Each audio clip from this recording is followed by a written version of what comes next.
ప్రతి లోక్సభ నియోజకవర్గానికి 10 కోట్ల ఫండ్స్. ఉమ్మడి జిల్లాల ఇన్ఛార్జ్ మంత్రులకు నిధుల బాధ్యత సీఎం రేవంత్ రెడ్డి.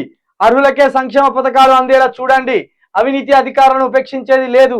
ప్రభుత్వానికి చెడ్డ పేరు తెచ్చే పనులు చేయొద్దు. లోక్సభ ఎన్నికలపై 5 ఉమ్మడి జిల్లాల నేతలతో సమీక్ష.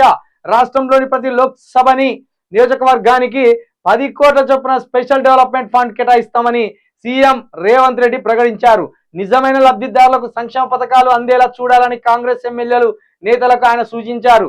లోక్సభ ఎన్నికలపై ఉమ్మడి జిల్లాల వారీగా సమీక్షలు నిర్వహిస్తున్న రేవంత్ మంగళవారం ఖమ్మం, వరంగల్, కరీంనగర్, నల్గొండ, రంగారెడ్డి జిల్లాల నేతలతో హైదరాబాద్ లోని మర్రి చెన్నారెడ్డి మానవ వనరుల విభాగంలో సమావేశమయ్యారు. లోక్సభ ఎన్నికలను ప్రతిష్టాత్మకంగా తీసుకోవాలని వారికి సూచించారు. ఇప్పుడు నోరు తెరుచుకున్నది. ఇప్పుడు కొంచెం చల్లబడతారా ఈ ఎమ్మెల్యేలు. ఇప్పుడు లోక్సభ స్థానానికి 10 కోట్ల ఫండ్స్ అని పెట్టింది కదా, దీంట్లో సగం ఎగిరిపోయినట్టే. 10 కోట్ల ఫండ్ ఎగిరిపోయినట్టే.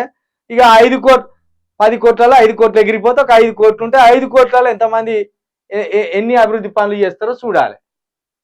ఏది డెవలప్మెంట్ ఫండ్స్ అటివి, మరి ఏం డెవలప్మెంట్ చేస్తారో చూడాలి.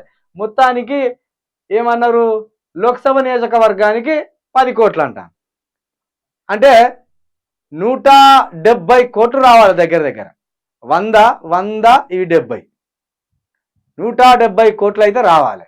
ఇక మరి 170 కోట్లు ఎట్లా అందుక తింటారో చూడాలి.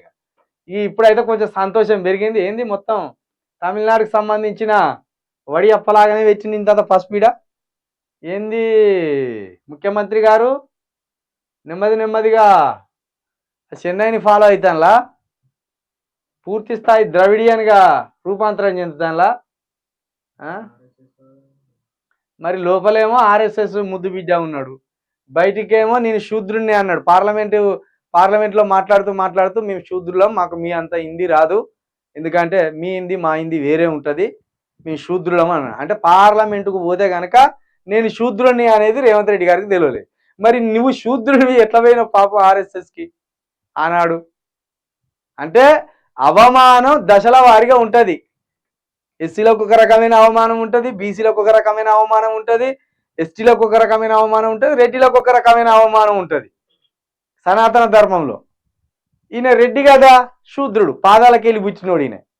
అది వాళ్ళ శాస్త్రాల ప్రకారం ఏది బ్రాహ్మణులు తలలోకి వెళ్ళి పుట్టిండ్లు, భుజాలకి వెళ్ళి చేతులు పుట్టిండ్లు, త్రొలకి వెళ్ళి వైశ్యులు పుట్టిండ్లు, పాదాలకి వెళ్ళి శూద్రులు పుట్టిండ్లు. ఈ శూద్రులు ఎవరు? వీళ్ళే. ఎవరు? రెడ్డిలు, వెలుమలు, బీసీలు, కాళ్ళకి వెళ్ళి పుట్టిన వాళ్ళు వీళ్ళు. ఇక ఎస్సీలు పుట్టలే, అట్లా వాళ్ళ తల్లి కడుపులకి వెళ్ళి పుట్టినలాట. అందుకే అంటరాని వాళ్ళే ఊరు బయట నేసిండు వాళ్ళు. ఇది నేర్పింది, ఈ సంస్కృతి నేర్పింది, ఇంత అద్భుతమైన సంస్కృతి. మరి ఈ బొట్టెందుకు పెట్టిండో, మరి దాన్ని ఉద్దేశించే పెట్టిండో దేన్ని ఉద్దేశించి పెట్టిండో ఆయనకి అర్థం కావాలి.